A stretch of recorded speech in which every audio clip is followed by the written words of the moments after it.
Some celebs pull up loco. You know we up next, pull up mofos. They don't be there on repeat, they like, oh no. Where's the mix it up, let's take a photo now. Photo now, photo now, photo now. But for now, I'm loco. For now, I preserve the beat, I'm more loud. I said I'm more loud, I'm more loud. Yes, my peoples, man. Big up yourself. Big up the whole metric community. You know, I've been on the video thing recently. I ain't even been doing the lives. I've just been putting out videos. So yeah, we're back with the lives now. Understand? When they hit you up with them sometimes do videos. I'm trying to do a bit of everything. So big up yourself, man. Smash the likes. As soon as you get in the building, you know how we do this already. I had to check my volume was working. And yeah, man, let me know what you're thinking in the chat as we go, man. And when I get into the Man United news, you know we've always got news. Or we ain't gonna be here without no news. You know what I'm saying? Let's get into it, man. So we've had this chat about Fabrizio Romano yesterday. I'll get into it from yesterday onwards till today. Sesko's injury. So obviously Sesko's injury. This is what the manager Slovenia said. He's a bit pissed off. He's saying, "Rah, what's going on? Sesko's injured, but you lot ain't told us nothing." With all due respect, a great club like Man United, we have not officially received anything yet. No paperwork, no documentations, nothing. So they're saying that we're moving a bit amateurish. How are we coming up to them and we're not even telling them, we're not even showing them nothing, why he's not coming to work, basically. Do you understand? So he's not really happy with us at this moment. But it is where it is. Obviously, we had some reports coming out that from Fabrizio. I'm going to show you like that in a minute, don't worry. And this is what Fabrizio said about it as well. He said, internally at Man United, the feeling is that Benjamin Sesko's injury is not expected to keep him out long. So he's not going to be gone for ages. He was walking a bit mad when he left the Tottenham Hotspur Stadium, which looked like it would be a serious one, but it's not. So he should be back soon. And hopefully, man, he finds his form and he gets his confidence up, man. Because he was lacking confidence in that game there against Tottenham. So that's that. Then we had this about Martinez. He has travelled now. He's with the Argentinian squad. I'll show you some pictures in a minute. He's with Christian Romero and all of that. He's part of the Argentinian squad and he is training with them. I don't think he's going to get any game time. I don't think we even want him to get any game time. I don't want him to get any game time, but he's with the squad. So as long as he's there and he's training, which is the main thing. So we'll see what happens with him. Then we've got Conor Gallagher. This is some midfield targets that Fabrizio knows about, but does he really know anything if he's just throwing it out like this? Look at the way he's saying it. Conor Gallagher could be an opportunity, but Atletico Madrid didn't want him to go in August. So let's see what happens in January window. What happened with Conor Gallagher was they didn't want him to go on loan in August. They didn't mind us buying him, but we don't want to buy him because that's not someone that we want. We don't want Conor Gallagher. So it was a thing where we will loan you. Can you come through for 6 months? But they was on some, nah, bro, we're not letting him go out on a loan. If you want him, come and buy him cash. You know what I mean? He's just sitting around the bench. Then we got Angelo Stiller. It's a player that they appreciate from Stuttgart, but I don't see a German club selling one of their stars in January window at all. That's not really what they do, but he's saying this. But remember, Frankfurt sold Omar Mamouche. Omar Mamouche left in January to go to Manchester City. So what's he talking about? He's saying that German clubs don't really sell their stars in January. They do, but they just overcharge you. They will bump you. That's the difference. So we'll see what happens with that. January is not going to be easy. It's going to be about opportunities, and the summer could be different. And for sure, Manchester United in 2026 will add again at least one midfielder. Bro, he's saying one at least. Ben Jacobs is saying two. Andy Mitten saying two. We're in good hands, mate. As long as we're minimum getting one, that's lovely to see. But there's other people saying two. They're fighting against each other. Cool. So I'll get into more news. So that's that. So that's what Fabrizio's saying. He don't really know much. Let's be honest. He's just saying whatever. Roscoe had a good performance for the under-17s team yesterday. So big up him. Alex Scott. He's emerging as a real name now. And United are well aware of his talents. I'm told they watched him and liked him during his Bristol City days. But now he's maturing into a dominant player. We all know big names linked to United heading into the new year, ahead of the next summer. But keep an eye on Scott. He's a possibility for a number of clubs that include United. What do you think, though? I'm hearing 50 million. He's like a 30 million player, max. Let's be real, 30, 40. Some people are saying he's good. There's a lot of people in the comments that are agreeing with this. They're saying, yeah, go get him, etc. But I don't know, man. I don't really know him too much. Apparently, he's injury prone. Apparently, he's not. I don't know. It's a weird one. But Graham Bailey said it. Graham Bailey is definitely not one of the most reliable people in the world. But then we got CC Transfers, who is reliable for Man United. And look at what he said. As soon as he saw the Graham Bailey article, he said, true. And he's kind of reliable. And he said, Alex Scott, Semenyo, and Manuz, who plays for Crystal Palace as a wing-back, are being watched this weekend. That was 1 month ago he said that in his Discord. 1 month ago. So there might be something in that. What's going on, man? Why is my thing always moving mad like this? Yeah, my page just flicked off. I don't know what happened there. My page just flicked off. But yeah, cool. Anyways, I'll get into it anyway. Let me just run through the news and then hopefully the page don't flick off again. But yeah, that's Alex Scott anyway. So we'll see what happens, man. Like I said, this ain't no Fabrizio. This ain't no Ben Jacobs. This ain't no one serious. This is just Graham Bailey, who is okay. It's not nothing crazy. But yeah, man. So what else is there? That's Harry Amaz. I think he scored his first goal. That's Martinez, the butcher. He's back. Yeah, he's back like he never left. And he's training with the Argentinian squad. I don't think he plays, but I think he just gets good service, as in the medical team, etc. But there he is there. He's back over there. Bring him up. That's our next 10 games. Everton, Palace, West Ham, Wolves, Bournemouth, Aston Villa, Newcastle, Wolves, Leeds, Burnley. So, boy, if we're going off form alone, I think Palace and maybe Villa are the only two teams in there that are doing their thing with form. If we're going off form alone, we should get a lot of points from this one here. So we'll see. There's this chat about basically Laurie Whitwell's come out today and said Jason Wilcox has held discussions with Ruben Amorim on the formation. Amorim has said his system will evolve over time when he's ready, and he has laid out his team in a 4-3-3 for parts of some sessions, but mainly to embed understanding for certain phases during the match. So basically, if we're going through the cosh or something ain't working, he can change the squad up. Say, you know what, we're going to switch to a 4-3-3 because whatever, the wing-back thing we're doing, the free, it's not working. So that's all it is. It's not like he's going to change the whole system, etc. He's sticking to what he knows and what he does. So yeah, it's nothing crazy. It's not nothing mad.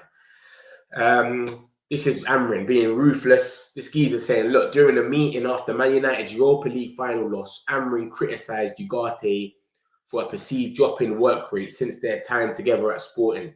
Amorim's harsh feedback delivered in front of Ugarte's teammates highlighted his commitment to maintaining high standards. So he was on to Ugarte. He had a hairdryer moment at him.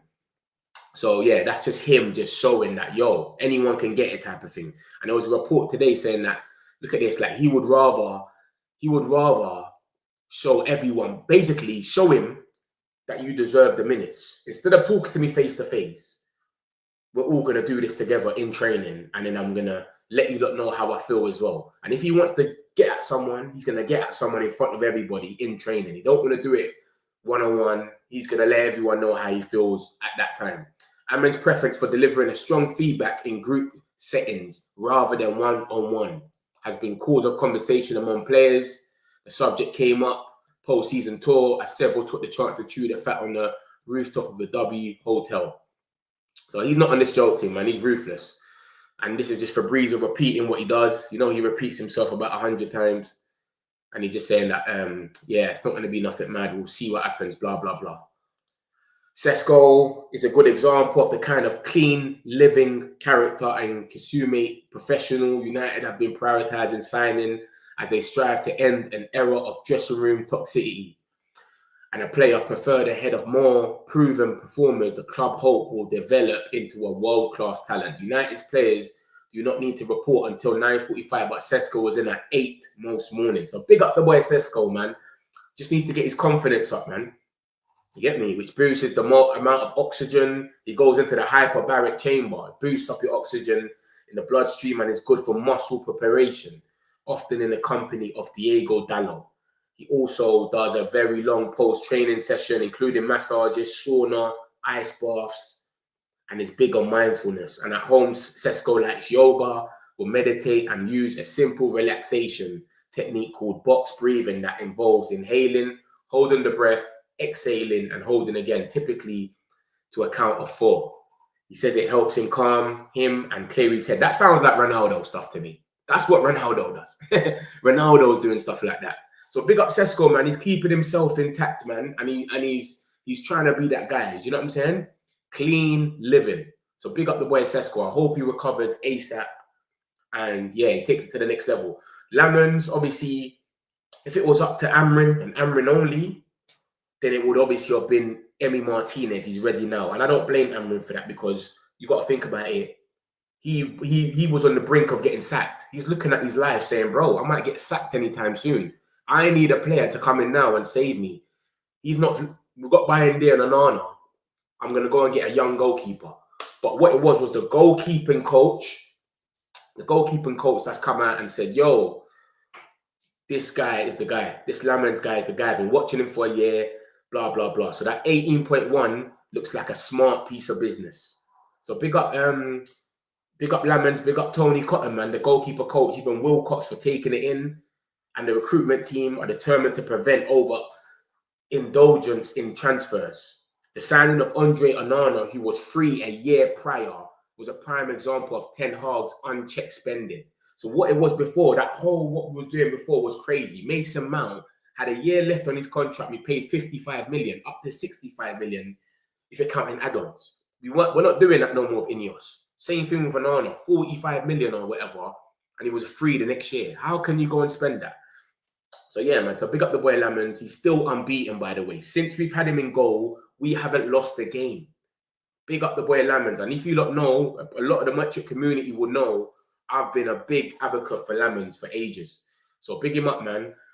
And then obviously we got this link that came out from Sky Sports, CF, that's Darmesh and Rob Dorset. And they basically said, listen, Man United are not expected to bring in any incomings in the January transfer window as things stand, despite losing players to the Africa Cup of Nations. United are prioritising a new midfielder next summer with Carlos Belieber, Elliot Anderson and Adam Wharton, 3 players admire at Old Trafford and continue to monitor. Though those players are highly unlikely to move in January. We kind of knew this, bro. We kind of knew this. There's all the reports. Ben Jacobs have all came out and said this ages ago. They said, listen, United will sign one of these players. We'll sign one of these young up-and-coming players, but they're not going to do it in January. January not making no sense. You know what I'm trying to say? Like, so we already know that kind of thing. We already know they're not coming in January. We're only going to make signings in January if we know we can get one of our players in January. So if we can get one of them in January, we'll sign them, but it wouldn't make no sense. Belieber's going to be on AFCON. Crystal Palace have said we don't want to lose Wharton for now because Eze's just gone. Mark Guehi's got 6 months, remember? Mark Guehi has got 6 months left on his contract. And then you've got Elliot Anderson, who Thomas Tuchel has told him, as long as you're playing, you can come to the World Cup.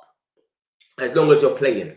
So even if not in the process of relegation zone and get relegated, as long as you're playing, and I can see you're playing, I can bring you through. And that's what he's just done to Lewis Skelly. He said, yo, you're not playing enough, I'm leaving you. So this is what's going on. Mason Mount, you're not playing enough, I'm leaving you. So that's what's going on. So Anderson's not leaving. And plus, they're kind of in a relegation zone right now with Sean Dyche. So I can't see him going anywhere. Belieber, he's going to be on AFCON. And mate, we're not paying 100 million right now. You know, at the end of the day. And Wharton, they're not letting him go. So we'll see. But like I said, there's links there for Alex Scott. There's links there. Conor Gallagher could be available on loan. We might get a little stopgap. But we'll see, man. Casemiro, he was talking earlier and he just spoke about basically football's his life. It's inevitable to continue, blah, blah, blah. He's basically talking about his plans for the future. And yeah, it's just nothing really anyway. He's going to the World Cup. He wants to be in good shape. That's why he didn't leave. He wants to go to the World Cup and be in good shape. And then obviously this has just came out about 3 hours ago. Graham Bailey says United have made contact with Casemiro's camp and floated the idea of a contract extension. Casemiro is receptive to the idea of staying, but the club have made it clear the terms of a deal would have to be very different to his current contract. United are looking at a performance-based deal with drastically reduced contract that has substantial appearance fees built in. Both sides yet to finalise any figures, but talks have been positive with player and club willing to find an agreement. Casemiro's data continues to impress staff, which is another reason he stays being considered. So he's obviously said this. I think this is a bad idea. I'll be real, bro. I think we need to start giving up on this. Like, yeah, Casemiro's doing well. And every time he comes off the pitch, we concede, which is the latest stat that's come out. I agree with that. But, bro, let's move on to the next, man. Let's go and get the up-and-coming Casemiro. Do you know what I'm trying to say? Like, you saw Man City, bro. They got rid of De Bruyne. We're not going to give him another chance. And he's younger than Casemiro. We got rid of De Bruyne. We'll go and get Cherky. Like, let's make these smart moves when we can. What's the point of keeping him? And then, like, just let the guy go for free. 300k off the books. Let him go to Saudi or something. Go and get your Anderson, your Believers, etc. The next best thing that's going to be here for the long term. Unless you're going to keep him here on, like, 180 or something. And then he's going to be like an older and vetting the new DM. Whoever we go and get, then cool. But I don't agree with this, to be honest with you. And then obviously we've got Joshua Zirkzee. Look at this. Joshua Zirkzee is high up on Everton's list of possible striker targets if he was to become available in January. Did you not know that Joshua Zirkzee actually had trials at Everton? He was already at Everton when he was younger. There's all pictures of him on the internet at Everton. I couldn't believe it. But yeah, listen, it's coming inevitable that he's going to end up leaving and going somewhere. We had talks about Roma, other Italian squads. A lot of teams are in for him. Do you understand? West Ham are looking at him. I think Ornstein said that himself. David Ornstein, the GOAT. So Joshua Zirkzee is high up on Everton's list of possible striker targets. But, mate, it seems that we don't rate him, bro. Like, Sesko's injured. Man is talking about going back in the market now. Should we go in the market? They're not rating Zirkzee. The guy don't get a look in. He's not even getting them, here you go, 5 minutes. You know them little 5 minutes you just give out, like, hey, go get that. He's not even getting that no more. It's literally just sit on the bench and rot over there. Yeah, like, he is positive, though. That's one thing. I've seen the videos of him coming out. When we're celebrating, when the Lick scored, he's still happy, he's still celebrating. He's not sitting there sad and he doesn't care if we win or lose. Nah. So, big up Zirkzee in it because for his professionalism, but bro, it looks like he's going to end up going. And I think he deserves a chance. He deserves to start a few games. Now that Thing's injured, I know that Amorim's just going to go with a Cunha up top thing, which don't seem like it's really worked. Give Zirkzee a little try, man. But he's high up on Everton's list. He's high up on West Ham's list. Roma. There's so much teams he's been linked with. And this is from Fabrizio, Ornstein, and Ben Jacobs. So a few of them. Let me get a few of these comments quickly. And then I'll show you the rest of the news. And then we call it there. Match is back. Yes, my brother, man. Big up yourself, Harris, man. Come on, bro. I ain't done a live in ages. I've just been putting out videos. I thought I'll bring you lot alive today. Mazarawi, not going international break. We'll give wages. West Fit. Smash the likes, my peoples, man. These likes are not making no sense. Come on, man. Let's get some of these likes up, bro. Don't think Sesko is good enough. Nah, man, you got to give him some time, man, Sesko, man. He just come, man. I know he had a little stinker against Tottenham and he could have done better, but he's still young. Give him a bit of time. We need Kane. Yeah, Kane, he ain't coming January, I tell you that. So that's the end of season one. Bought tickets for next game. What's the next game? Everton. Sesko too slow. Still hate on Maguire. Seriously, lucky, get out. Still hate on Maguire. Serious, lucky. Oh, he's about lucky in the chat. He's hating on Maguire. We'll go down when Mbeumo goes to AFCON. I don't know, man. I don't know. We just need to start slapping these teams. I've showed you that they've got 10 games. Our next 10 games, we should get a decent run in there, bro. So we need to slap a lot of these teams. Mbeumo goes to AFCON from, is it Bournemouth? No, it's Aston Villa. No. Yeah, it's Aston Villa because Newcastle's on the 27th. So Mbeumo misses all of this. Mbeumo and Ahmad will miss all of these games. Here. Do you know what I'm saying? And we don't really need them for that. Aston Villa away, yeah. Newcastle maybe at home, yeah. But Wolves, Leeds and Burnley, come on. We should be slapping them regardless. Mbeumo and Ahmad or not. We should be slapping them. Do you know what I'm saying? Villa away is going to be a hard one. Newcastle at home. The way they're playing at the moment, they're in the relegation zone, brother. It's crazy. They're in the relegation zone, so I don't know. If they carry on their form, then we should get their number. But we'll see. We'll see what happens with them, and we'll see what happens. So yeah, that's that anyway. Let me show you the rest of the news quickly. Boom, boom, boom. So this is from Alex Crook now. Remember, Alex Crook's been rolling around with Ben Jacobs. So he's come out and said the same thing. He said Ruben Amorim is open to the idea of keeping Casemiro.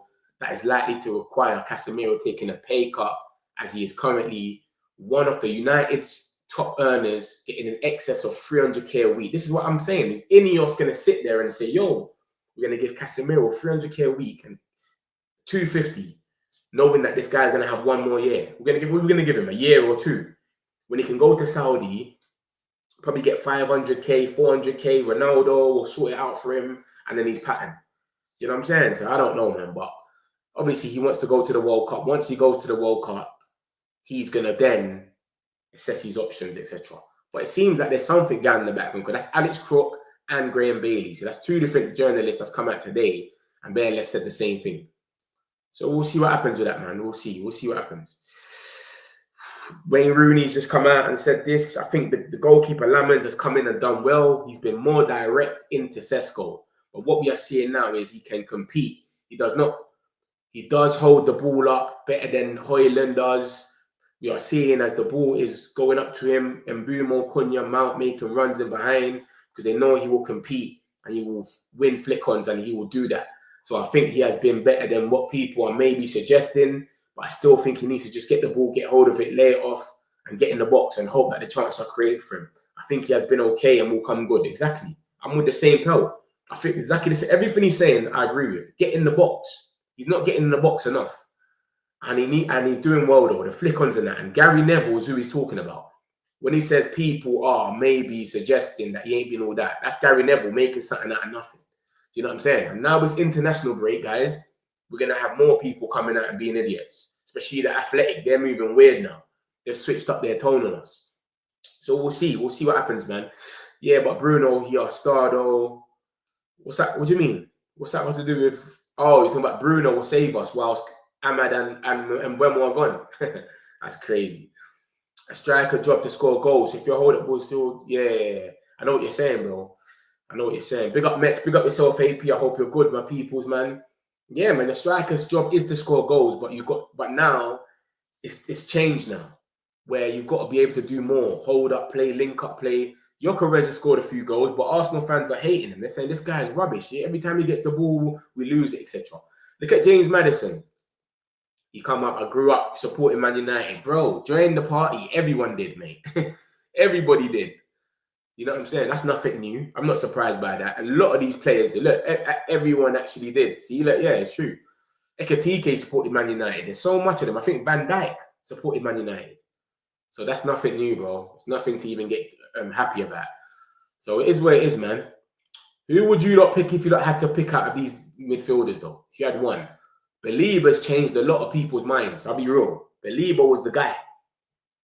He's changed a lot of people's minds. I don't think they get anything close to 100 mil from no more.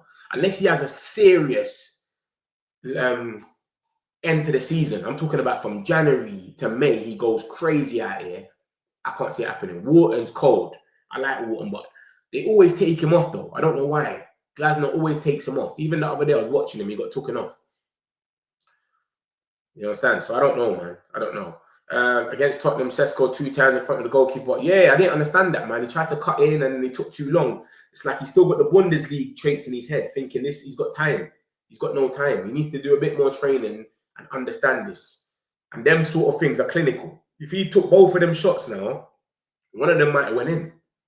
And then we win that game comfortably. If that game went 2-0, we win it comfortably. But the fact that it was 1-0, it was edgy the whole time, was a bit mad. Striker's job is to score goals, 100%, man. But yeah, if I had to pick out of this list anyway, right this second, how it's going, I'll go Anderson. I'll be real. Anderson's, his whole, even his stats and everything is just crazy. Like he's really, like he's first when it comes to everything. Everything he's first at. We got this as well, guys. Look at this. We're building up, man. We're starting to grow. Look at that. Goals from corners. Who would have thought we would have been in there? We was conceding left, right, and centre before. Last season especially, The way we was conceding was mental. Now look at us. We're joint second with Tottenham and Chelsea when it comes to set pieces. Goals from corners, mate. Arsenal 8, Man United 6, Tottenham 6, Chelsea 6, Aston Villa 4. So we're not even far from Arsenal. This is what we're dealing with. So Amorim switched it up, man, because we was terrible at corners, mate. Now we're just scoring them. So that's a little way out. And remember, that's Casemiro, Delay, Maguire. Having these guys in, this is what's showing. So yeah, man, we have to build up, man, and that's good, man. That's good to see that we're growing in certain departments. Do you know what I'm trying to say? That's the Alex Squat stuff that we've seen, etc. This is not a good stat that we want to see. And look at this Premier League table when it comes to the second half of games. We are in relegation zone. We're always good in the first half, but second half, look how much points we got. 6 points. We're literally last. Not last, but relegation. Because this is how bad we are in the second half of games. Who knows what's going on at half time? And it kind of started becoming like this with Eric Ten Hag. Remember, we went in for Anfield. We went in Anfield 0-0. We played great. Came out 7 goals. No, they scored 1 goal in the first half. Gakpo. 1-0 down. Next half, 6-0. Basically. Crazy, bro. Ended up being 7. So second half of the league table, Amorim's got to fix this, man. We got to pattern up. I don't know what's going on. But the second half, we are moving mad. So we need to pattern up. We got the boy Rashi moving mad. Look at Rashi. They're rating him over there. Barcelona. 6 goals, 7 assists. Instant impact. 16 games. Look at that. So big up the boy Rashi, man. He's doing well over there, man. Good on him, man. Good on him. Good on him. I hope they end up just buying him and he just has a good career from there. You get me? So yeah, my peoples, man. That's more or less it, man. That's more or less it. I'm gonna I just thought I'll give you all the latest news for today quickly. I'm gonna be back on the lives. Do you know what I'm saying? Because I was just doing bare little videos there and there. So I'm gonna do videos. What I do is I do a video every night with all the latest news. So now I'm not gonna be on live today, but I'll do a video at the end of the night that will be probably 6 minutes, and you'll just be able to see all the news for the day. So if anything else comes out today, I'll have a 6-minute video at the end of the night. Make sure you lot smash the likes. Let me know what you lot think in the comments, and we move. I'll be back here tomorrow. Love my peoples. Got some celebs pull up local. You know we up next, pull up mobos. They gon' be there on repeat. They're like, oh no. Where's the mix it up? Let's take a photo now.